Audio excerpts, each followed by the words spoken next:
네, 이 뭐 그 여기 그 지하드 관련돼 가지고 또 무슬림 관련돼서 이제 얘기를 했고요. 그다음에 이제 그 여섯 번째 인이 아까 우리가 뭐라고 했었습니까? 여섯 번째 인이 그때 이제 뭐 유성이 떨어지고 하는 것이 여섯 번째 인이었잖아요. 그게 몇 년도였죠? 1755년. 그다음에 그 1755년에서 마지막에 이제 그 뭡니까? 그 각 산과 섬이 수마트라인가요? 거기 지진을 1833년. 예, 1833년이죠. 그러니까 요게 이제 여섯째 인이 끝난 게 1833년이에요. 그 다음에 이제 있는 게 요한계시록 7장입니다. 그죠? 요한계시록 7장에 여기 이상한 사건이 이제 나오는 거죠. 요한계시록 7장 한번 읽어보시면 이후에 내가 네 천사가 땅 네 모퉁이에 선 것을 보니 땅의 사방에 바람을 붙잡아 바람으로 하여금 땅에나 바다에나 각종 나무에 불지 못하게 하더라. 또 봄에 다른 천사가 살아계신 하나님의 인을 가지고 해 돋는 데로부터 올라와서 땅과 바다를 해롭게 할 권세를 얻은 네 천사를 향하여 큰 소리로 외쳐 가로되 우리가 우리 하나님의 종들의 이마에 인치기까지 땅이나 바다나 나무나 해하지 말라 하더라. 우선 여기서 보면 그 하여튼 땅과 바다를 해롭게 할 권세를 얻은 네 천사가 뭘 활동하기 전에 하나님의 사람들이 인치심을 받아요. 그죠? 그러니까 이 사건이 있은 다음에는 뭔가가 큰 뭐 땅과 바다가 해롭게 될 어떤 일이 벌어진다 이거죠. 예? 그게 이제 나중에 보면 나팔들이 부러지는 거예요. 그죠? 예, 그런데 여기 보면은 이제 실제로 입 맞은 사람들의 수를 세 봅시다. 거기 보면 7장 4절. 내가 입 맞은 자의 수를 들으니 이스라엘 자손의 각 지파 중에서 입 맞은 자들이 14만 4천이니 유다 지파 중에 입 맞은 자가 1만 2천, 루벤 지파 중에 1만 2천, 갓 지파 중에 1만 2천. 이러면서 각 지파 중에 1만 2천이 하나님의 인을 맞아요. 하나님의 인을 맞는다는 게 뭘까요? 그건 아마도 예수 그리스도를 믿는 걸 거예요. 그죠? 근데 이거는 여기 보면 여기 지파 이름이 정확히 나와 있지 않습니까? 지파는 물론 옛날에 나왔던 그 지파랑 좀 틀려요. 여기 나와 있는 지파가. 예? 여기 보면 단지파가 빠져 있죠. 그죠? 단지파가 빠져 있고 그 요셉 지파라고 이렇게 나와 있고. 그죠? 예. 그래서 이게 지파가 좀 이제 약간 틀려졌는데 anyway 우리가 여기 보면은 14만 4천의 지파가 있는데 여기 지파가 어떻게 생각하세요? 혈통적인 유대인일까요? 아니면 그냥 일반인일까요? 이방인일까요? 제가 볼 때는 이거 이방인이라고 생각할 수가 없어요. 왜냐하면 지파가 아주 분명하게 나와 있으니까요. 그러니까 유대인들이 맞아요. 그러면 유대인들이 이거 신약이잖아요. 유대인들이 하나님의 인을 만난 게 뭐예요? 유대인들이 예수님 믿는 것밖에 더 있겠습니까? 예. 신약에서는 분명히 예수 그리스도 이외에 다른 길로 하나님께 나아갈 수 있는 방법이 없기 때문에 이들이 이 유대인들이 하나님의 인을 받는 것은 예수 믿는 사건을 얘기를 하는 겁니다. 그러니까 7장 1절부터 8절까지 있는 이 사건을 우리가 매치를 해봐야 되는 거예요. 어제도 제가 말씀드렸지만 그러면 어디서 매치합니까? 역사를 보고 매치를 해봐야죠. 여섯째 인이 1833년에 끝났으니 그 부근에서 19세기죠. 19세기에 유대인들이 구원받는 일이 있느냐 이걸 살펴봐야 돼요. 그죠? 유대인들이 구원받는 일이 있느냐. 그래서 그걸 이제 살펴봅니다. 다시 정리하면 여섯째 인은 1755년부터 1833년 사이라고 저희가 얘기했고요. 또 우리가 알기로 이제 일곱째 인이 있는데 그 일곱째 인은 퉁구스카 사건이라고 이제 앞으로 밝힐 거예요. 근데 그 퉁구스카 사건은 1908년이거든요. 1908년. 그러면은 1908년 이전에 1833년 이후에 유대인들이 구원받는 사건들이 있느냐 하는 걸 우리가 살펴봐야 돼요. 그럼 이제 제가 생각할 때 그때는 이제 제가 그 일곱 번째 인이 퉁구스카 사건인 거를 밝히지를 못했었어요. 그래서 첫 번째 나팔만 밝혔었는데 첫 번째 나팔은 1차 대전으로 1914년으로 제가 알고 있었기 때문에 제 해석이지만 그래서 그 사이에 그러면 있는 유대인이 구원받는 게 있을까 생각해 볼 때 저는 이거는 있을 수밖에 없다고 저는 확신이 들었어요. 뭐 이상한 확신이죠. 뭐 어디서 왔는지 모르지만 찾으면 분명히 나올 거다. 그런 생각을 했습니다. 그리고 찾았죠. 찾아보니까 유대인 핍박의 역사가 있습니다. 여기 보면 그 쭉 나와 있는데 History of Hatred Against Jews 해가지고 BC 175년부터 163년까지 유대교를 아주 없애버리려고 하는 그런 노력이 있었고 쭉 하면서 나오거든요. 쭉 하면서 나오는데 여기 보세요. 175년에서 163년 사이, 그 다음에 164년에서 163년 사이, 72년 AD, 그러니까 그 전은 BC였고요. 그 다음에 1096년, 1099년, 1215년, 1290년 쭉 가요. 1306년, 그 다음에 1349년에서 60년, 1421년, 1492년, 1495년, 1497년, 15세기부터 1772년 계속 연속되고요. 1555년, 1543년, 1648년 쭉 해서 그 다음에 이상하죠. 그 다음에 갑자기 모든 게 없어졌어요.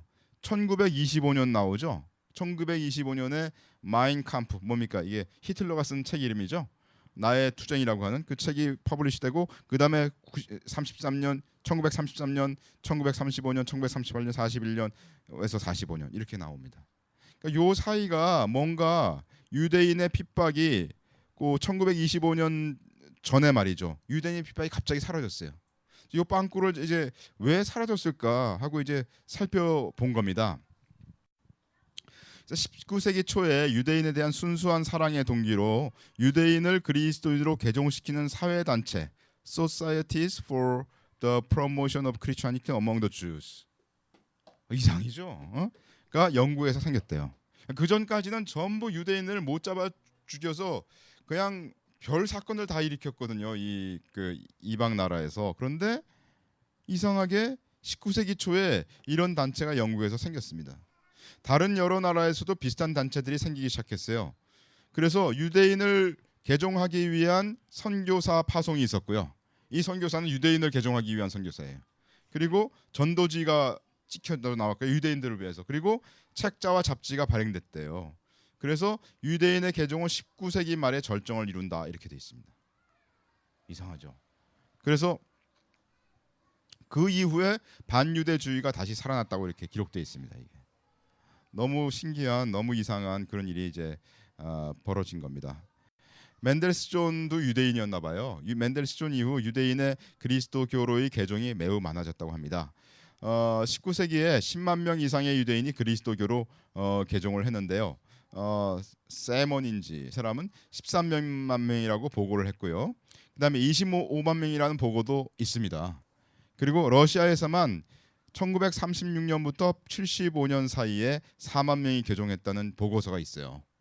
그리고 영국에서 1875년까지 5만 명이 개종했다고 보고되어 있습니다. 여기 보면 여기 신기하게 특별히 여기 1936년부터 75년 사이 요거 딱 맞아 떨어지지 않습니까? 1833년이 그 끝난 해였죠. 예? 다섯 번째 인이.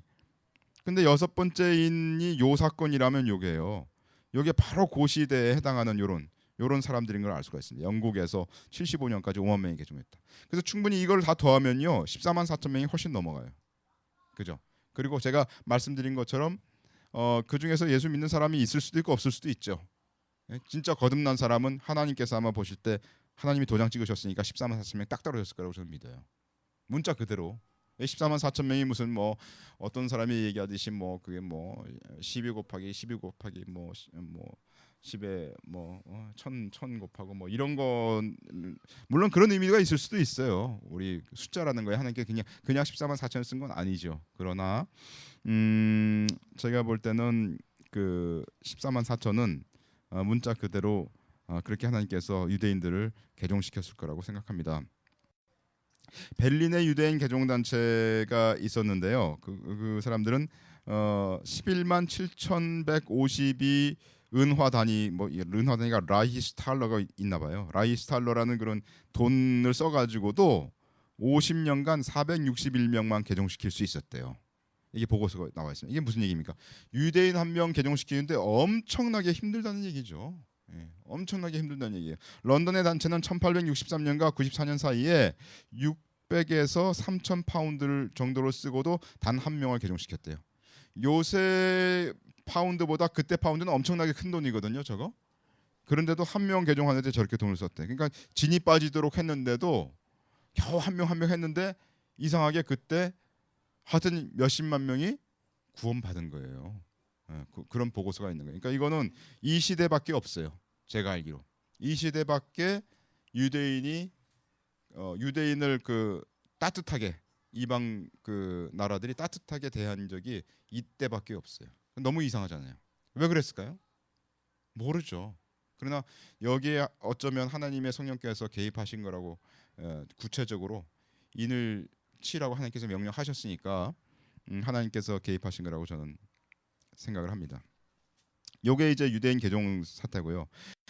그다음에 이제 또 하나는 뭐냐면은 이제 9절부터 보면 7장 9절에 이제 사람들이 이제 나오지 않습니까?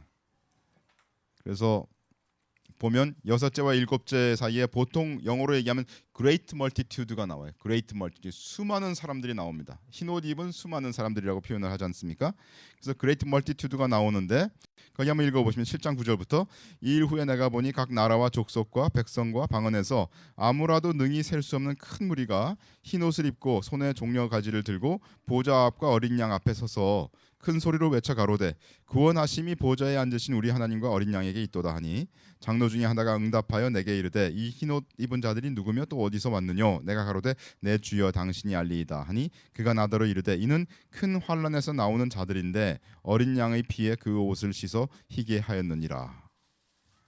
이게 뭐예요? 이게 뭐면 아까 우리 다섯 번째 인에서는 제단 아래에 있는 성도들을 봤었죠. 그리고 그 제단 아래에 있는 성도들에게는 하나님께서 뭘 하셨어요? 흰 옷을 주셨지 않습니까? 그러니까 흰 옷은 그때 우리가 뭘 얘기했냐면, 그러니까 예수 그리스도로 말미암은 의라고 얘기했어요. 하나님의 의, 그죠? 곧 우리가 예수 그리스도의 피로 말미암아 이 흰 옷을 그리스도를 입게 된 거죠. 그래서 그리스도께서 우리의 의가 되신다. 우리의 믿음이 하나님 앞에 의로 여기심을 받는다. 이걸 표현한 게 이제 그 흰 옷 아닙니까? 그런데 여기 보면 이 사람들은 그 제단 아래에 있는 사람들이 아니에요. 이 사람들은 뭐냐면 어린 양의 피에 그 옷을 씻어 희게 한 사람들이 이미 그리스도를 믿은 사람들이죠. 그죠? 그리고 큰 무리라 그랬어요. 아무라도 능히 셀 수 없는 큰 무리가 흰 옷을 입고 종려 가지를 들고 보좌 앞과 어린 양 앞에 섰다 그랬어요. 그러니까 여기서는 이미 흰 옷을 입은 자들이기 때문에 그리스도 안에서 잠자는 신약 시대의 성도들을 말하는 것이 분명합니다. 그죠? 그래서 그러면 이게 뭘 얘기하냐? 수많은 사람들이 예수 믿고 하나님께로 이렇게 나와왔으니까 이때 어쩌면 전 세계에 복음이 전파되는 큰 부흥이 있었다. 이렇게 우리가 얘기할 수 있겠죠. 그죠? 기독교가 온 세계에 전파돼 가지고 그야말로 기독교 전성 시대가 이루어지는 어떤 시기를 하나님께서 말씀하신 거다. 이렇게 우리가 생각할 수가 있습니다. 또 보면 여기 하나 보면요. 여기 뭐냐면 여기 그 제가 여기 조금 더 보충 설명을 하면요. 7장 14절에 보면요. 큰 환란에서 나오는 자들이다 이런 말이 돼 있지 않습니까? 이걸 우리가 이제 7장 14절 한번 다시 찾아보시면 블루레터 바이블에 가서 한번 찾아보시면 7장 14절이죠. 여긴 잘 안 나와있겠네. 7장 14절 보시면 여기 나온다는 말이 있지 않습니까? 나온다. 그래 이 사람들이 나온다 그랬는데 엘카마이 이런 말이 있지 않습니까? 엘카마이가 있는데 요거를 큰 환란에서부터 나온다 그랬어요. 그죠? 7장 14절. 그러면 여기 이제 제가 이솔드에서 가서 7장 14절 한번 보겠습니다. 14절 보면 여기 이제 엘카마이가 어디 있나? 여기 있죠. 그죠? 여기 보면은 요게 V 하면 verb를 얘기합니다. verb. 그러니까 동사다 이건. 예? 나온다 하니까 이게 동사죠. 동사고 여기 보면 present participle 이렇게 돼 있죠. 그러니까 나오고 있는 중이다 이런 얘기예요. 이게 현재 진행형이다 이런 얘기거든요. 이게 말하자면 한 명씩 한 명씩 나오는 걸 얘기하는 겁니다. 한꺼번에 쫙 이렇게 올라온 게 아니라 이렇게 계속 나오고 있는 한 명 나오고 또 오고 또 오네 이렇게 계속 나오는 걸 얘기하는 거거든요. 그죠? 그러니까 이거는 휴거가 아니에요. 이해가시죠? 휴거는 한꺼번에 들림을 받아가지고 한 번에 쫙 올라온 게 휴거잖아요. 그래서 어떤 학자가 이걸 얘기할 때 이건 휴거가 아니다. 왜냐하면 이거는 한 명씩 한 명씩 나오기 때문이다. 이렇게 설명을 하고 있습니다. 여기 한번 볼까요? 누가 그런 얘기를 한 사람들이 있는지. 여기 보면 present participle 이렇게 돼 있죠. present participle which came 했어. 그죠? 예. 그래서 그 나오고 있는 이런 상황입니다. 이게 나오고 있는 상황, 계속적으로 나오고 있는 게 휴거가 아닙니다. 그래서 어떤 사람들은 이 부분을 휴거라고 얘기하는 사람들이 있는데 휴거가 될 수 없다는 거죠. 이게 그죠? 뭐 큰 무리가 예수님 믿고 휴거돼서 하늘에 올라온 상황을 얘기한 거다 이렇게 주석은 흘렸다는 겁니다. 그런 주석은 그렇게 될 수가 없는 게, 그러니까 이건 역사적으로 분명히 어떤 사람들이 예수님을 믿고서 하나씩 죽어서, 그러니까 우리가 잠든다고 하지 않습니까? 성경에서 보면. 그래서 하나님 앞에 나오는 그런 장면을 얘기한 거다 이렇게 얘기를 할 수 있고요. 그러면 이 시대가 그러면 언제냐 이겁니다. 그때 일어났던 사람들을 우리가 살펴보면, 우리 뭐 이거는 동영상 그 어디에 제가 얘기를 했었냐면, 이거 어느 동영상에 제가 이미 얘기를 한 거기 때문에 뭐 많이 얘기를 하지 않겠지만, 이게 그 당시에 찰스 스펄전이 있었습니다. 그죠? 그 설교의 황제라고 하죠. 1834년부터 1892년. 언제입니까? 지금 이게 지금 여섯째이니까 다섯째이는 1833년에 끝났고요. 그다음에 아까 그 누굽니까? 그 유대인들 구원받는 시기도 바로 1830, 하여튼 그때부터 한 70 몇 년 요때까지였지 않습니까? 근데 스펄전이 34년에 태어나 가지고, 물론 이 사람이 아주 젊을 때부터 설교를 시작했지만 92년도까지 죽었으니까 그때 전성기는 이 뒷부분이라고 생각이 돼요. 그죠? 이때 수많은 사람들이 예수 그리스도께 돌아왔을 거예요. 그죠? 이분을 통해서. 이 사람은 원래 영국 특별 침례 교도의 설교자였는데, 그러나 나중에 영국 침례 협회와의 논란 중에서 침례 교단을 떠나게 됩니다. 그리고 일생 동안 약 1,000만 명 사람들에게 설교했다고 그러고요. 대부분 한 주에 10군데서 10군데서 설교를 했다고 합니다. 평균적으로. 대단하죠? 그리고 허드슨 테일러를 재정적으로 돕고 많은 자들이 허드슨 테일러의 선교단체 선교사로 가입하도록 도왔다고 합니다. 조지 뮬러의 본을 받아서 1867년 소년들을 위한, 1879년 소녀들을 위한 고아원 창립을 했다고 합니다. 여기 보면 여기 나오는 사람들 여러분들 다 아시죠? 허드슨 테일러 아시죠? 조지 뮬러 아시죠? 이게 이때 사람들이에요. 그래서 이 사람들이 다 친구입니다. 여기 보면 스펄전이 1858년도에 서레이 뮤지컬에서 집회할 때, 마이크도 없던 때입니다. 그냥 여기서 그냥 그 집회를 한 거예요. 그다음에 이제 나오는 사람이 허드슨 테일러입니다. 허드슨 테일러도 요때 태어났어요. 1832년 태어나서 1905년도에 소천하셨습니다. 바그다드의 플리머스 형제단 소속 에드워드 크론이라는 박사로부터 믿음의 선교의 원칙을 배웠어요. 믿음의 선교의 원칙이란 거는 자비량하고 선교하는 것을 얘기하는 거죠. 중국에서 51년간 선교했죠. 1854년 태편 천국의 난 때 중국에 도착했습니다. 그래서 뭐 아까도 얘기 나왔지만 태편 천국의 난이 51년부터 64년까지인데 약 2천만 명에서 3천만 명 이상이 죽는 아주 대환란이었어요. 그때 대부분의 시민들이 죽었고, 허드슨 테일러가 중국의 간식이고요. 당시의 세계 인구 중 1.6 내지 2.1%가 죽었다고 얘기돼 있고, 인류 역사상 5번째로 큰 사망 수를 했던 1차 세계 대전과 거의 비슷한 숫자로 사람들이 죽은 아주 큰 난이었습니다. 선교사들이 안전하고 편안한 해변 지역에만 선교했었습니다. 왜냐하면 언제라도 도망가야 되니까. 그리고 해변 지역은 이게 외국 그 사람들이 많이 모이는 그런 지역이었잖아요. 근데 이분은 중국 내지 선교회, 차이나 인랜드 미션을 창립하고 중국 내지로 들어갔어요. 참 지금도 중국 내지, 제가 중국 사람들 들어오면 기분이 안 좋을지 모르지만 중국 내지 들어가면 시골에 가면 화장실도 없는 데 많거든요. 제가 그때 중국에 가서 이렇게 메시지 하다가 이제 화장실 가려고 화장실 갔더니 화장실이 저기 있대. 화장실 가 보니까 화장실이 없어. 보니까 집 가만히 이렇게 해가지고 집 가만히 이렇게 해놓고 딱 들어가니까 땅을 판 이렇게 3개가 있는데, 땅을 이렇게 한 5cm 팠어요. 그것도 한 5cm 파서 3개가 있는데 2명이 거의 일 보고 있더라고. 그래서 나도 그 옆에 앉아서 일 봤지 뭐 어떻게. 그게 바로 불과 뭐 10년 전 중국 상황이거든요. 근데 그 당시에 이 허드슨 텔러 형제님께서 그 중국 내지로 가셨다는 것은 대단한 일입니다, 여러분. 간단한 얘기가 아니에요. 조지 뮬러와 가깝게 지내셨고 1857년 조지 뮬러의 편지를 받고 파송받았던 미션 보드에서 탈퇴, 독자적으로 일하기 시작했습니다. 그러니까 이분들은 형제의 위치에서 내가 삶을 살아야 되겠다 그렇게 결정한 거예요. 아까 그 누구죠? 맨 처음에 그 스펄전, 그분도 그랬고 허드슨 테일러도 지금 조지 뮬러가 원래 그 형제였잖아요. 그러니까 조지 뮬러의 그 동료로 이 허드슨 테일러도 이런 이제 일을 하게 된 거예요. 선교 단체의 선교비에 의존하지 않고 하나님만을 의지하고 선교하는 믿음의 선교를 정책을 수립했고요. 800명 이상의 선교사를 파송했고 125개 학교를 설립했고 18,000명의 직접적인 회심을 했고 중국 의상을 입고 전도를 했다. 그 여러분들 다 아시죠? 이거 유명한 얘기죠. 중국 의상 입은 거요. 스펄전과 친구가 되고 바울 이래 그보다 더 넓은 비전과 지역을 조직적으로 전도하려고 한 사람이 없었다. 미국의 무디 설교단에 게스트로 가입하여 설교했고요. 전반적으로 그의 신학과 실행은 비종파적이었다. 이걸 이제 얘기를 하고 있습니다.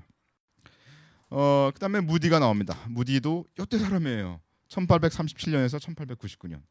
너무 이상하지 않습니까? 18세 되던 1855년 그의 선생 에드워드 킴볼에 의해서 거듭났고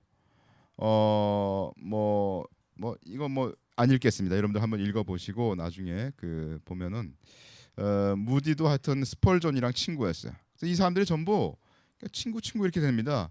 1867년 영국 방문 시 스펄전이 그를 초대하여 강연하도록 했고 스펄전의 월드리스 북을 홍보하고 황금색을 더했다. 월드리스 북은 이제 바로 요거예요. 우리 뭐 사형리처럼 이렇게 그 뭐 죄가 있다 예수님의 피로 죄가 없어지고 하나님 나라에 갈 수 있다 뭐 그런 거죠. 까만 거는 죄고 빨간 거는 뭐 예수님의 피고 하얀 거는 예수님의 피로 우리가 속죄감을 얻는 거고 노란 거는 뭘까요? 천국이죠. 황금의 나라. 그래서 황금의 나라 요 옐로우 색을 더한 분이 무디다 이런 얘기입니다. 원래 만든 분은 스펄전이 만들었는데 한 개를 그 색깔 하나 더한 게 무디다 이런 얘기죠. 1872년 영국 방문 시 플리머스 형제단과 사귀었고요. 허드슨 테일러의 금방 나왔던 차이나 인랜드 미션 내지 선교회를 적극적으로 돕고 그의 회중들에게 해외에서의 봉사를 자원하도록 했습니다. 그러니까 이분도 허드슨 테일러하고 스펄전하고 뭐 조지 뮬러와 다 친구예요. 그죠? 스웨덴을 한 번도 방문하지 않았지만 1875년부터 1880년에 스웨덴에서 무디 열풍이 불었어요. 그 옛날 통신도 없고 뭐 이런 시대에 얼마나 유명했으면 스웨덴에서 무디 열풍이 불었고 교파를 초월하여 어떤 교리에도 매이지 않고 단순히 예수 그리스도께서 온 세상의 죄를 모두 사하셨다는 복음을 전하는 데 집중했고 2억의 사람들에게 복음을 전했습니다. 워드리스 북 이거는 1866년 스펄전이 만들었고 75년에 황금색은 무디가 하나님 나라에 대해서 더한 것이고 수없는 문명인들에게 복음을 전할 때 쓰였다. 중국은 문명인이 많았겠어요 그 당시에. 뭐 중국 언어는 진짜 심각하죠. 허드슨 테일러가 중국에 복음을 전할 때 이걸 썼다고 합니다. 그래서 이게 워드리스 북으로 중국에서 복음을 전하는 장면입니다. 그죠? 여기 뭐 그 당시에 이게 말하자면 이게 청 시대입니까? 그죠? 머리 이렇게 꼰 거잖아요. 머리 꽁. 그다음에 조지 뮬러 1805년부터 1898년 이분도 그 시대 사람이에요. 그죠? 이분들 태어나고 돌아가신 그 연도를 보세요. 바로 그 시대입니다. 플리머스 형제단 운동의 창립 멤버고 영국 브리스톨 고아원 설립하신 분이고요.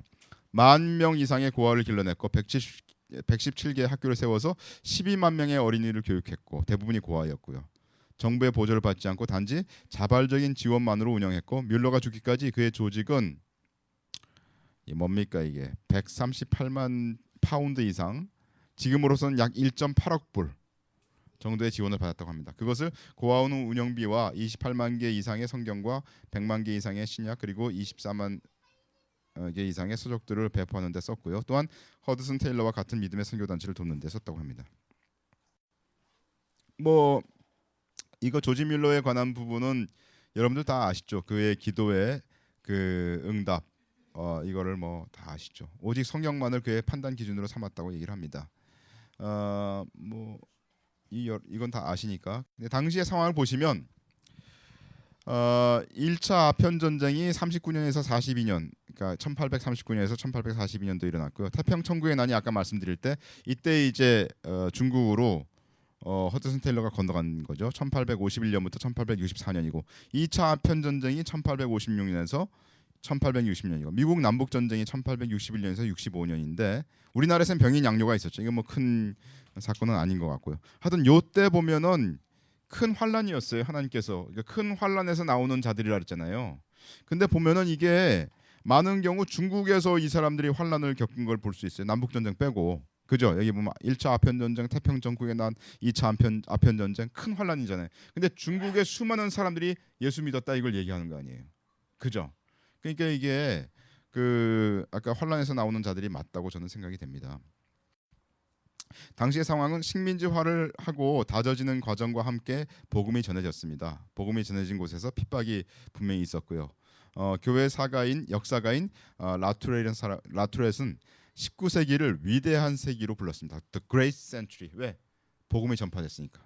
1819년부터 1914년까지 약 100년 동안 기독교는 남북미, 호주, 아프리카, 태평양군도 한국을 비롯한 아시아 여러 나라에 깊숙이 전파됐습니다. 19세기 한 세기 동안에 이루어진 선교 활동이 과거 1800년 동안에 기독교가 미친 영향을 능가하는 것으로 평가했습니다. 그죠? 그 한 세기 동안에 그 이전 1800년 동안에 했던 모든 기독교 전파보다 더 많은 전파가 이루어졌다는 거예요. 그게 바로 계시록 7장 9절의 이 일 아닙니까? 이 일 후에 내가 보니 각 나라 족속 백성과 방언에서 아무라도 능히 셀 수 없는 큰 무리가 흰 옷을 입고 손에 종려 가지를 들고 보좌 앞 어린 양 앞에 섰다 이런 얘기입니다. 이게 바로 그 얘기라고 생각이 됩니다. 그래서 뭐 네 사람이 그 서로 도왔다 하는 얘기를 우리 이제 알고 있고요. 그 다음에 이제 그 외 인물들이 있습니다. 맥킨토시 우리가 성경 모세오경을 얘기할 때 맥킨토시를 이제 공부하지 않았습니까? 그 다음에 여러 형제들이 또 일어났고요. 그 외에 많은 사람들이 그때 있던 정말 그 전성 시대입니다. 이 기독교 전성 시대로서 그 기독교가 복음이 실질적으로 땅 끝까지 전파되는 그런 시대를 열었습니다.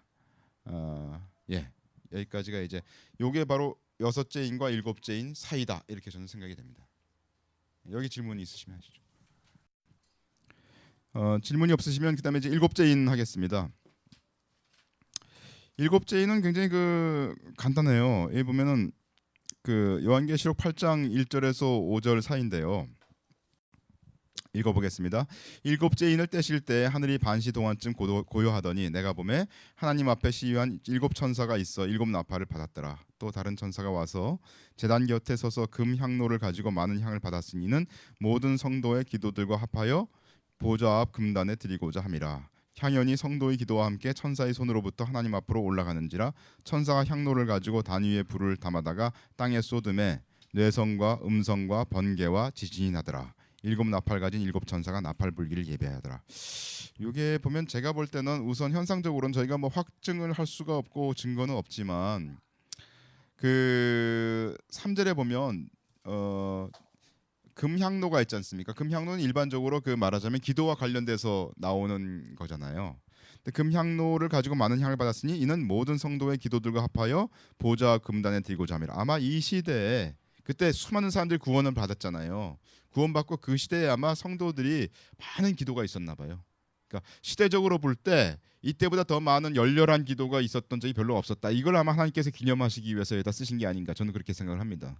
이해가시죠? 그래서 많은 성도들이 열렬하게 하나님 앞에 기도를 하고 하나님께서 그 기도의 응답으로 하신 것이 일곱째인이다. 이렇게 여기서 말씀하시고 있는 것 같아요. 그래서 그 일곱째인은 뭐 간단한 거죠. 여기 보면은 뭐가 있었습니까? 뇌성, 음성, 번개, 지진입니다. 이 사건이 이제 역사적으로 저는 그냥 처음에는 이게 일곱째 인은 그냥 그러려니 했습니다. 왜냐하면 일곱째 인하고 일곱째 나팔하고 일곱째 대접하고 다 거의 비슷하거든요. 거의 뭐 이게 들어가 있어요. 뇌성, 음성, 번개, 지진 이런 것들이 들어가 있거든요. 그래서 이건 그냥 인이 끝날 때, 나팔이 끝날 때, 대접이 끝날 때 그냥 그 요식행위 비슷하게 그냥 쓰셨나 보다 이렇게 생각했는데 그게 아니더라고요. 그게 아니고 이게 실질적으로 각 인이 그런 어떤 역사적 사건이 있었던 것처럼 그걸 마무리할 때 하나님께서 그거를 이게 마무리된다. 이 중요한 이 시퀀스가 인의 시퀀스가 순서가 마무리된다. 이거를 알려주시기 위해서 이런 내성, 음성, 번개, 지진을 일으키시는 것 같더라고요. 그래서 그걸 이제 살펴봤습니다. 우선 그 일곱째 인은 여기 보면 이제 8장에서 일어나지 않습니까? 8장. 그러니까 7장 이후예요. 7장은 뭐였냐면은 그러니까 말하자면 유대인들이 구원받고 그리고 큰 무리가 일어난 큰 무리가 예수님을 믿고 그 그레이트 멀티튜드가 일어난 그 사건이에요. 근데 그레이트 멀티튜드는 언제 끝나냐면 말하자면은 1900년도 그때쯤 딱 끝나요. 그죠? 그때 일어나셨던 스펄전이나 이런 분들 돌아가신 때 보면 1905년에 돌아가신 분이 마지막이에요. 그죠? 아까 제가 말씀드렸던 네 분을 한번 보세요. 거기 보면 제일 마지막에 돌아가신 분이 누구십니까? 테일러십니까? 예, 허슨 테일러 1905년도에 돌아가셨잖아요. 그 전에 분들은 다른 분들은 그 전에 돌아가셨거든요. 1890 몇 년 이렇게 돌아가셨어요. 그러니까 제가 볼 때는 일곱째 인은 1900년을 기점으로 해서 그 다음에 일어났을 거다. 그리고 첫 번째 나팔 이전일 거다. 이렇게 알 수가 있죠. 첫 번째 나팔은 이제 제가 생각할 때 그건 분명히 1914년 1차 대전이라고 생각이 되니까 아주 연도도 아주 짧아요. 1900년부터 1914년 사이에 바로 이런 그 사건이 있었느냐. 말하자면 여기서 얘기하는 뇌성, 음성, 번개 지진이 있느냐. 그리고 그것도 상당히 꽤 사람들이 알고 있는 사건이라 해야 된다. 이런 얘기죠. 예, 그런 게 됐습니다. 그건 뭐 하나밖에 없어요. 그건 뭐냐면 아는 사람은 굉장히 잘 알고 있는 유명한 사건입니다. 이거예요. 퉁구스카 폭발 사건이라고 있어요. 그러니까 퉁구스카 사건은 1908년도 6월 30일 날 오전 7시 14분경에 지금의 러시아 시베리아 크라스노야르스크 지방에서 포로카멘나야 퉁구스카 강 유역 북위 60도 55분, 동경 101도 57분 지점의 밀림에서 발생한 원인을 알 수 없는 대규모의 공중 폭발 사건이다. 이렇게 돼 있습니다. 원인을 알 수 없어요. 여러 가지 설이 있습니다. 뭐 심지어 우주인 설도 있어요. 예? 근데 원인을 알 수 없기 때문에. 그래서 이제 퉁구스카를 찾아보시면 이렇게 이제 약간 여기 사진이 보이시는지 모르겠는데 여기 사진들이 나무가 다 쓰러져 있는 거예요. 예. 근데 나무가 그냥 쓰러져 있는 게 이게 한쪽 방향으로 쫙 쓰러져 있으면 좋은데 그런 식으로 쓰러져 있지 않고 원심형으로 이렇게 어디서 뭐가 폭발이 일어나지고 여기서 바깥쪽으로 다 나무가 쓰러졌어요. 이렇게 동그랗게. 이해 가시죠? 그렇게 그냥 엄청나게 넓은 지역에 이 나무들이 쓰러졌습니다. 공포의 불덩이라 부르는 퉁구스카 폭발은 지상 5 내지 10km 상공에서 소행성 또는 해성의 파편이 이것도 추정이에요. 몰라요. 그런 파편이 지구에 충돌하면서 공중 폭발한 것으로 추정되고 있다. 역사상 그때까지의 역사상 가장 큰 임팩트. 우리 보통 영어에 딥 임팩트 나오지 않습니까? 그래서 사람들이 뭐 요새 딥 임팩트 온다, 딥 임팩트 온다 뭐 그런 얘기 했잖아요. 근데 실제로 그런 것이 현상적으로 일어난 가장 첫 번째 인류 역사상 사건입니다. 그러니까 이것도 굉장히 이상한 사건이죠. 인류가 역사를 기록한 이후 이런 사건이 없었다는 거예요.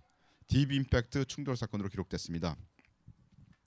소행성 또는 해성은 지구 표면의 충돌 전에 공중에서 폭발했음에도 불구하고 이 사건은 임팩트로 간주됩니다. 무슨 얘기냐면 원래 임팩트라고 하는 것은 이렇게 땅에 부딪혔을 때 임팩트라는 단어가 쓰여진 게 마땅한데 이거는 공중에서 뭔가가 타가지고 없어졌는데도 그게 땅에 너무나 큰 영향을 미쳐가지고 임팩트라는 단어를 쓴다는 거예요. 그만큼 무시무시한 사건이었다 이런 얘기죠. 폭발한 불덩이는 10 내지 15메가톤 TNT 가량 된 것으로 추정되었는데 이는 일본의 히로시마에 떨어졌던 원자폭탄의 1000배나 강력한 힘이다 이렇게 되어 있습니다.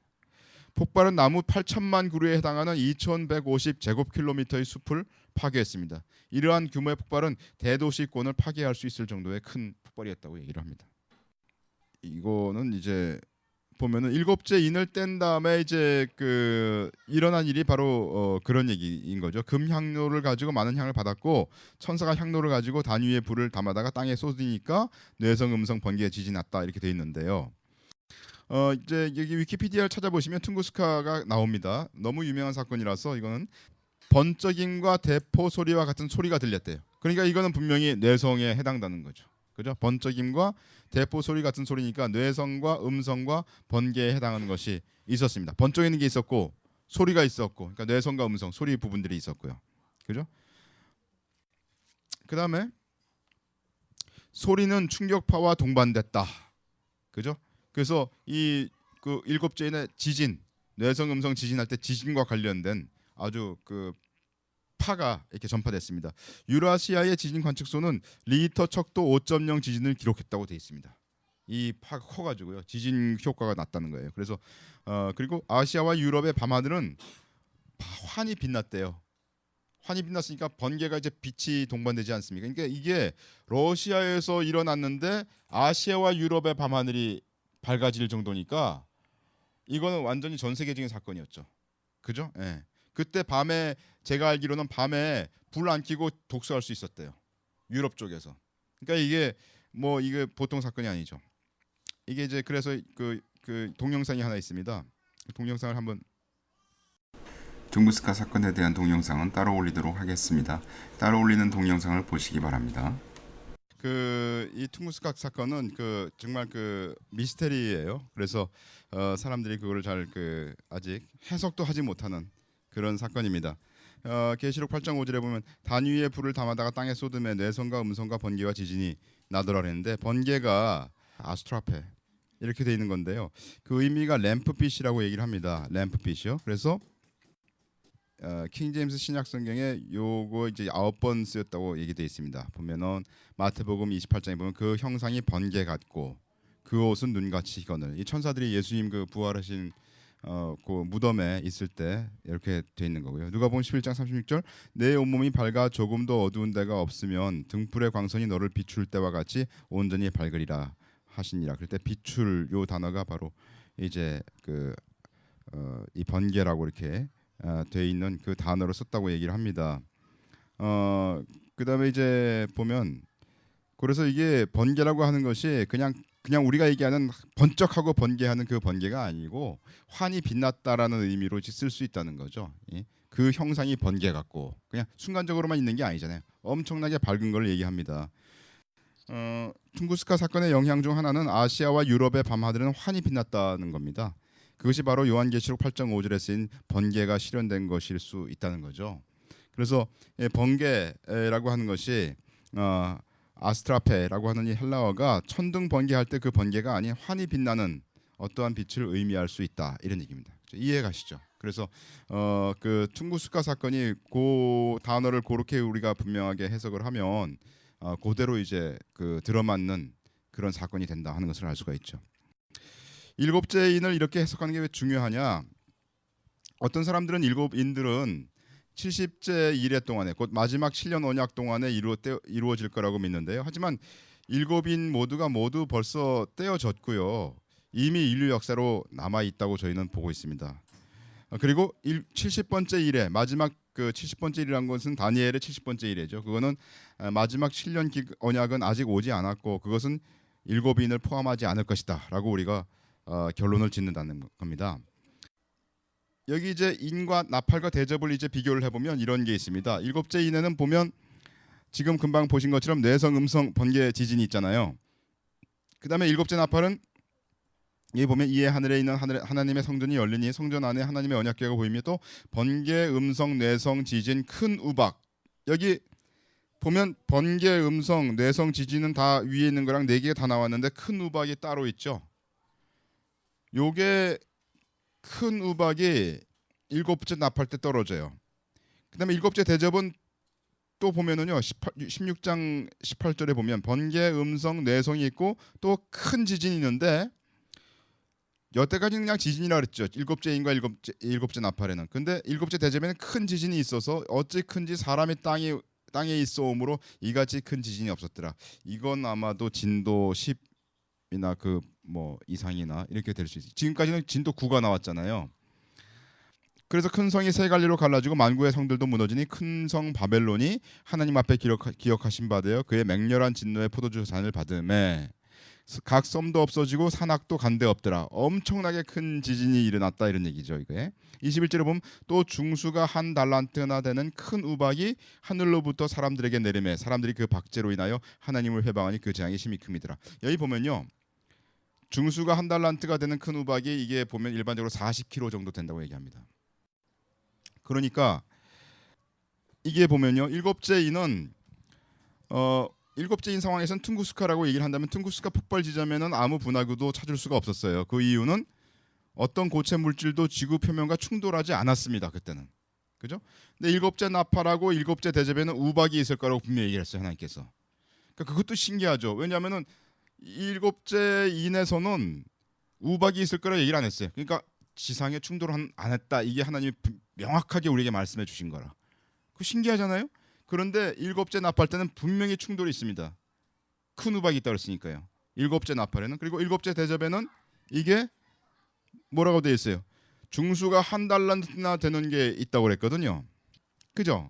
그러니까 다른 말로 얘기해서 아마 실제로 지구 표면과 충돌하는 딥 임팩트 사건이 있는 겁니다. 근데 그 딥 임팩트가 지금 우리가 얘기하는 무슨 큰 게 와가지고 막 이렇게 뭐 지름이 2kg짜리가 와가지고 팍 해가지고 뭐 온 사람들이 그냥 막 그냥 뭐 이렇게 헤일이 그냥 뭐 몇백 미터로 쏟아가지고 이게 아니고 제가 볼 때는 그게 아니고 여기 보면은 저희가 추정할 때 우주에서 날아온 운석이든 소행성이든지 간에 하늘에서 어떤 고체 물질이 날아와서 지구와 충돌하고 퉁구스카 폭발의 영향들보다 훨씬 큰 어떤 여파를 가져올 것이 예상이 됩니다.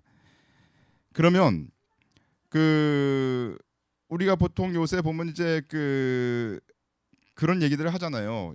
바로 몇 달 전에 러시아에서 이 일이 난 거 보셨죠? 러시아 하늘에 이게 운석 같은 게 불타가지고 떨어졌잖아요. 예? 떨어져가지고 창문 다 박살나고 뭐 그거 보셨죠? 예. 그러면서 사람들이 그때 야 이거 이제 언제 이런 거 떨어질지 모른다 이렇게 얘기했잖아요. 조그만 것들은 떨어질 수 있어요. 그런 조그만 것들은. 그런데 진짜 큰 거는 7째 나팔 때 떨어진다는 거죠. 그러니까 진짜 큰 건 언제 떨어지냐면 3차 대전 나고 나서 그 다음에 7년 언약이 맺어지고 나서 그 다음에 두 증인이 와서 1260일 동안 예언하고 나서 그 다음에 7째 나팔이 불잖아요. 그때 떨어진다는 거죠. 그때까지는 딥 임팩트가 없어요. 소소한 것들만 있죠. 또 그 보면 요새 중국인가 어딘가 어느 나라에서 그 우박이 떨어졌는데 요런 그 골프공만한 게 떨어졌다고 여러분들 보셨어요? 바로 최근의 얘기인데, 그죠? 그 골프공만한 게 떨어지는데 그런 거는 떨어질 수 있어요. 그러나 40kg짜리는 언제 떨어지냐면 7대접 때 떨어져요. 그러니까 그때까지는 그런 거 안 떨어져요. 그렇게 저희는 이걸 예언 아닌 예언을 할 수가 있는 거죠. 성경 해석이 맞다면 그렇게 우리가 볼 수가 있는 겁니다. 그래서 7째인과 7째 나팔과 7째 대접을 이렇게 비교를 해가면서 딥 임팩트가 언제 있을 것인가를 우리가 추정할 수 있다. 이렇게 우리가 얘기를 할 수가 있겠습니다. 예, 여기까지가 이제 그 7인의 얘기가 되겠습니다. 뭐 질문 있으면 하시죠. 정리를 한번 해야 될 것 같아요. 그죠? 정리를 하면 요한계시록의 7인을 저희가 이제 해석을 했는데요. 첫 번째 인은 교황 체제가 확립된 거. 그래서 사람들 미혹하게 하는 그런 것들이 이제 시작되는 거죠. 그래서 그거는 217년에서 222년 또 538년도에 그것이 이제 확립되었다. 교황권이 확립되었다. 이렇게 이제 저희는 보고 있고요. 여기 보면 요새는 이제 보면 교황이 이게 이제 요새 어떤 영향을 미치냐 이런 얘기예요. 교황이 공통의 선을 위해서 신세계 경제 질서를 형성하라고 촉구한 뉴스가 있었습니다. 여러분들 우리 그 뉴월드 오더 얘기했었잖아요. 세계 정부. 근데 교황도 그 뉴월드 오더 편이에요. 그래서 신세계 경제 질서를 형성하라고 촉구한 뉴스가 있습니다. 저도 직접 봤고요. 동영상이 있습니다. 교황 베네딕트 16세는 커져가는 빈부 격차를 비판하고 진정한 세계 정치 권세를 확립하여 경제를 감독하고 공통의 선을 위해 일을 하도록 하자며 전 세계 경제를 급진적으로 재고하자고 말했다. 이렇게 있습니다. 아주 뭐 말은 좋은데 물론 현 교황은 아니죠. 바로 전 교황 지금 이제 하야한 교황인데 뉴 월드 오더 경제적인 어떤 질서를 세우자 이렇게 얘기를 했습니다. 교황 베네딕트 16세는 또한 연합된 전 세계적 정치 체제가 있을 수 있도록 유엔의 개혁을 촉구했다. 이 신세계 질서를 이제 요청하는 거죠. 그다음에 이제 두 번째는 이슬람 또는 칼리프 또는 지하드 테러 이렇게 이제 우리가 정의를 했고요. 그건 632년 경부터 이제 일어나는 걸로 우리가 보고 했습니다. 그리고 세 번째는 두 번째 인도 마찬가지로 이런 이슬람의 어떤 칼리페이트나 그다음에 지하드나 어떤 테러리즘이나 이런 것들이 지금도 아주 속상하게 우리를 문제를 일으키는 그런 문제가 되고 있지 않습니까? 그게 두 번째 인이었고요. 세 번째 인은 900년대 또는 10세기에 봉건제도, 농노제도를 이제 얘기를 했고 칼 막스의 학자들이 봉건주의가 자본주의로 변한 것이라고 주장을 했습니다. 일루미나티 세계를 납치한 광신적 종교 집단의 저자 헨리 맥코우라는 분이 얘기하기를 뭐라고 얘기했냐면 일루미나티는 영국계 미국과 유럽 귀족 그리고 결혼을 통해 합쳐진 금융과 유대인을 대표하는 왕가들, 오컬트 신앙 그리고 기독교에 대한 증오로 빽빽하게 조직화된 네트워크이다. 프리메이슨 제도는 그들의 도구이다. 그들은 유대인이든 아니든 일루미나티가 아닌 사람들에 대한 배려는 눈꼽만큼도 없다. 그들은 엄청난 부자들, 그들의 보조원들, 군인들 그리고 농노들이 농노란 말을 썼어요. 농노, surf. 우리가 얘기했던 그 셋째인이죠. 농노들이 특징인 신봉건 세계를 창출하기 위해 수십억의 사람들을 말살할 것이다. 그래서 일루미나티의 제도가 그들이 추구하는 제도가 신농노 제도라는 거예요. 그게 바로 셋째인입니다. 그죠? 그래서 이런 것들이 그 지금도 영향을 미치고 있다 하는 것을 여러분들이 알 수가 있고, 대화 중 닉 락펠러가 아론 루소에게 외교협회 (Council on Foreign Relations에서 일해보지 않겠느냐고 권유했는데, 루소는 사람들을 노예가 되게 하는 일에 관심이 없다며 그의 초대를 거절했습니다. 그에 대해 그 농노, 서프들이 무슨 상관이냐는 록펠러의 반문은 차가웠다. 이게 무슨 얘기냐면, 옛날에 그 아론 루소라는 분이 있었어요. 우리 그 동영상 다 여러분들에게 그 제공을 했었는데, 아론 루소가 이제 영화 감독입니다. 그래서 이 사람이 이제 영화를 이제 만들다 보니까 록펠러 가문의 닉 록펠러라는 젊은 친구였는데, 이 친구가 관심을 보였어요. 그래가지고 이제 어떻게 좀 만나자 이래가지고 만났습니다. 만나가지고 친구가 좀 됐어요. 좀 그러다 보니까 이제 닉 록펠러가 뭘 발설했냐면은, 우리가 무슨 사건 하나 일으킬 텐데 그 사건이 일어나고 나면 우리가 아프가니스탄으로 침략해 들어갈 거고 이라크도 침략해 들어갈 거고 뭐 그런 거를 할 거다. 그 중요한 어떤 사건이 일어날 거다. 그렇게 얘기를 했대요. 근데 그 사람 뭐 무슨 사건인지 모르고 있다 나중에 보니까 그게 9.11인 것을 알게 됐어요. 그런 이제 일이 있는데, 여기 그 아론 루소가 록펠러랑 대화하면서 그러면 당신네들 이렇게 하는 이유가 뭐냐? 궁극적인 목표가 뭐냐 물었어요. 록펠러가 뭐라고 대답한지 아세요? 우리의 최종 목표는 뭐예요? 사람들에게 칩박는 거다 그랬어요. 예. 메이슨 아주 구체적으로 사람들에게 칩박는 게 그들의 목표입니다. 왜? 모든 거를 알짤 컨트롤하는 거거든요. 그래서 그들이 말하자면 하나님이 되는 거고요. 우리 모두는 그의 종이 되도록 신봉건제도, 신농노를 창출하는 거예요. 그러면서 여기 실제 대화 내용의 이제 비디오에 보면요, 그렇게 돼 있다는 거예요. 사람들을 노예가 되게 하는 일에 난 관심 없다고 루소가 그 사람의 제안을 거절했어요. 그랬더니 닉 록펠러 하는 얘기가 뭐냐면, 그 서프들이 무슨 상관이냐? 너 그 서프들 상관하지 말고 그 위에서 네가 지배자가 되면 좋지 않겠냐? 이런 뜻이에요. 예. 우리를 농노로 보는 겁니다. 그죠? 이게 지금까지도 문제가 되고 있는 거예요. 세 번째인이죠. 그다음에 넷째인은 이제 역사적으로 그 최악의 기근은 2년에 걸쳐 연이은 주곡 농작물의 수확 실패의 결과였다. 이게 유럽 대흉년 이제 얘긴데요. 이게 그 유럽 대흉년 뭐 이런 것들이 쭉 있었던 것을 우리가 이제 그 뭐 항상 흉년이 있어 왔습니다. 그죠? 흉년은 항상 있어 왔고, 그다음에 흑사병은 1348년에서 50년 사이가 이제 그 이제 최고조라고 얘기를 했는데, 아마 인류를 저주한 가장 큰 자연재해로 기록될 거다 이렇게 얘기되고 있습니다. 흑사병의 치사율은 전설적이다 이렇게 되어 있습니다. 그래서 흑사병이 분명히 성경에 나와 있을 거다라고 우리는 추정할 수 있지 않겠습니까? 그리고 여기 보면 이제 뉴스인데, BBC 뉴스인데요. Black Death Genetic Code Built. 그래서 흑사병의 그 제네틱 코드를 그 다시 뭐 재건했다 이런 뉴스가 있었습니다. 뭐 이거는 뭐 오늘날 말하자면 그 생물 전쟁이라고 하나요? 생화학 전쟁, 생물 무기 뭐 이런 것들이 이제 관련돼 있기 때문에 지금도 아주 리얼하게 신경 쓰는 부분들입니다. 그죠? 네이처지에 쓰인 거에 보면 이 두 번째 패러그래프 보시면, 네이처 과학 잡지에 실린 이 연구에 의하면 14세기의 이 질병, 이 흑사병 얘기하는 겁니다. 역사상 첫 전염병 유행병이었다라고 이제 그렇게 결론을 지었다는 겁니다. 또 마지막 패러그래프 보면, 그는 이 고대 병원체가 인간을 감염시킬 수 있는 현대의 모든 변종의 공통 선조와 굉장히 가깝다며 오늘날 현존하는 모든 전염병의 할머니라고 말했다 이렇게 되어 있습니다. 그러니까 이게 뭐 흑사병은 뭐 말하자면 생물 화학 테러전의 그 어떤 원조인 거죠. 징기스칸 이게 넷째인이라고 저희가 봤죠. 그 넷째인에 이제 들어있는 건데, 몽골 제국의 창립자이자 황제였고 그의 죽음은 몽골 제국은 역사상 가장 큰 연속된 땅의 제국이었다 이렇게 돼 있죠. 그래서 칼로 전쟁을 일으키고 하는 그런 것들에 엄청난 그 가장 큰 그런 그 일을 했던 그런 것입니다. 그다음에 이제 다섯째인은 종교 개혁이라고 얘기했어요. 1517년부터 1648년까지 일어났던 전쟁들에서 수많은 크리스찬들이 이제 죽음을 당하고 했던 유럽 종교 전쟁, 특히 재침례파들은 1660년도까지 순교를 당한 그런 이제 것들을 알 수가 있습니다.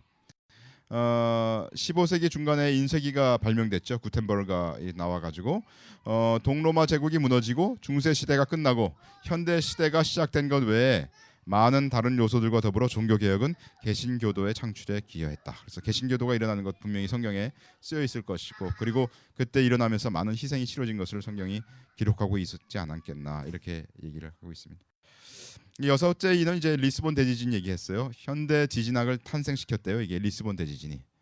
너무나 이게 충격이 커가지고, 그리고 조직화된 국가 비상 대책을 생기게 한 첫 번째 재난이었대요. 그러니까 너무 데미지가 크니까요. 앞으로는 조직적으로 이거를 대처하자 이런 이제 비상 대책이 생겼다는 거죠. 그 다음에는 이제 그 뉴 잉글랜드 다크 데이가 나오죠. 그래서 이 뉴 잉글랜드 다크 데이 해서 이제 다크 데이를 찾으면요 웹에 쭉 나오는데 전부 다 뉴 잉글랜드 다크 데이밖에 없어요. 다른 다크 데이는 하나도 없어요. 그래서 역사적으로는 이런 다크 데이가 일어난 거는 없는 듯하다 이렇게 이제 저희가 보고 있습니다. 그래서 모세 이후로 아마 역사상 처음이나 마지막 현상일 거다. 이런 다크 데이가 생긴 거는 이렇게 이제 생각이 되고요. 그다음에 이제 보면은 유성군이 있었죠. 레오니즈. 그래서 1833년도에 이거가 이제 이것 때문에 현대 유성학이 탄생했대요. 이것 때문에 1833년 북미에서 관찰된 사자자리의 유성군은 유성 천문학의 현대 발달의 촉매제가 되었다. 이렇게 기록되어 있습니다.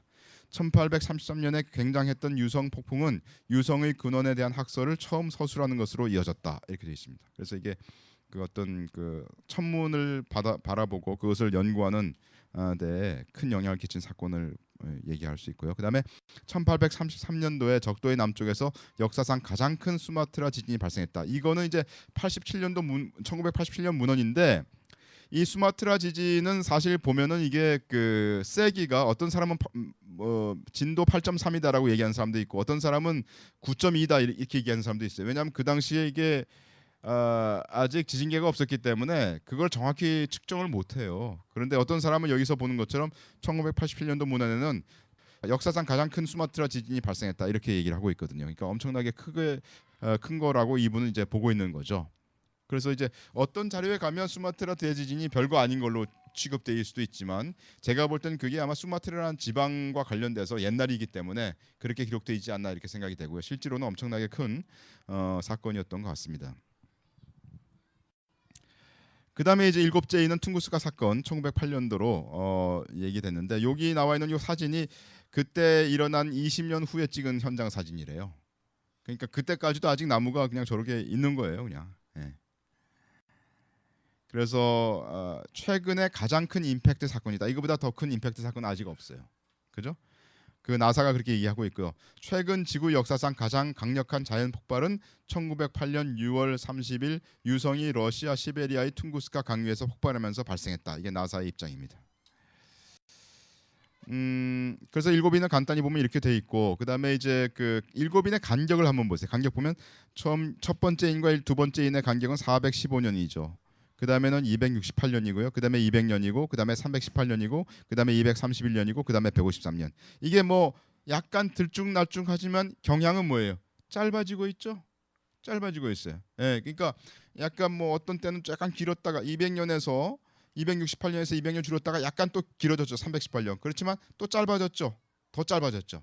그래서 전체적으로는 짧아지는 경향이 있는 것으로 알 수가 있습니다. 마찬가지로 우리가 여기서 유추해 볼 수 있는 건 뭐냐면 만약 우리가 일곱인이 이게 정말 맞는 거라면 그리고 거기서 우리가 추정할 수 있는 건 뭐냐면 일곱 나팔도 마찬가지로 약간 인터벌이 긴 데서 짧은 쪽으로 갈 거다 이렇게 생각할 수 있는 거죠. 그래서 예를 들어서 첫 번째 나팔과 두 번째 나팔, 뭐 세 번째 나팔 여기까지는 인터벌이 좀 길겠지만 여섯 번째 나팔과 일곱 번째 나팔은 인터벌이 짧다. 그래서 우리 어제 얘기했듯이 여섯 번째 나팔과 일곱 번째 나팔은 인터벌이 뭐 3년 반보다는 길지만 그렇게 길지는 않을 거다. 이렇게 우리가 추정할 수 있다는 거죠.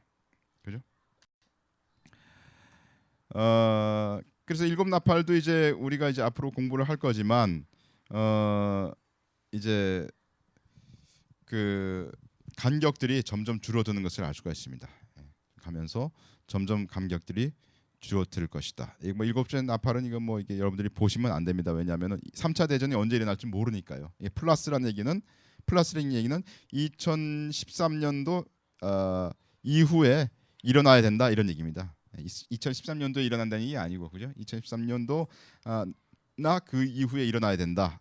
왜냐하면 그 지금까지 안 일어났으니까요. 그다음에 딥 임팩트 일곱 번째 나팔이 딥 임팩트라면 그거는 적어도 2017년 이후에 일어나야 된다. 왜? 3차 대전이 있은 다음에 또 1260일이 또 지나야 되니까요. 3년 반이 또 지나야 되니까 적어도 2017년도까지는 이 딥 임팩트는 안 온다. 그죠? 또는 2018년도까지 전쟁 3차 전쟁이 1년 끌지 2년 끌지 3년 끌지 몇 년 끌지 모르잖아요. 그러니까 적어도 2018년 27년이나 18년도까지는 아마 18년도까지 되겠죠. 그때까지는 딥 임팩트가 오지 않을 거다. 이렇게 우리가 생각할 수 있다는 겁니다. 그래서 뭐 저번에 봤던 그 말하자면 이거 무슨 카드라고 그러죠? 일루미나티 카드. 이게 일루미나티 카드에 신세계 질서, 뉴 월드 오더 써 있고 월드 워 3 이렇게 돼 있어요. 걔네들이 계획을 하고 있다는 거죠. 어느 국가를 파괴하려 직접적인 공격을 하는 어느 국가든 3배의 힘을 갖는다. 만약 성공하면 공격하는 나라는 음모 카드와 또 다른 액션 교환권을 즉시 갖게 된다. 이건 뭐냐면 그때 이제 일루미나티 카드로 장난할 때 게임할 때 하는 룰이에요. 만약 실패하면 공격수가 파괴되고 방어수의 승리 조건에 가산된다. 이 카드는 사용 중인 아무 노란색 신세계 질서 카드를 대신한다. 뭔 소리인지 좀 모르겠어요. 하여튼 뭐 그렇게 써 있고 유성 충돌 미티어 스트라이크도 있습니다. 재앙이다. 이것은 어느 곳이든 파괴할 수 있는 즉각적인 공격이다. 어떤 행동도 요구하지 않는다. 힘은 16이다. 이거 뭐 게임에서 뭐 넘버 가지고 하는 거 있나 보죠. 공격이 성공하면 표적 대상은 황폐하게 된다. 주사위 숫자가 4 이상이 나와서 성공한다면 대상은 완전히 파괴된다. 뭔 소리인지 모르지만 하여튼 걔네들이 갖고 노는 게임에 그런 게 있습니다. 여기까지 해서 일단은 그 인에 대해서 마치겠습니다. 질문 있으시면 하시죠.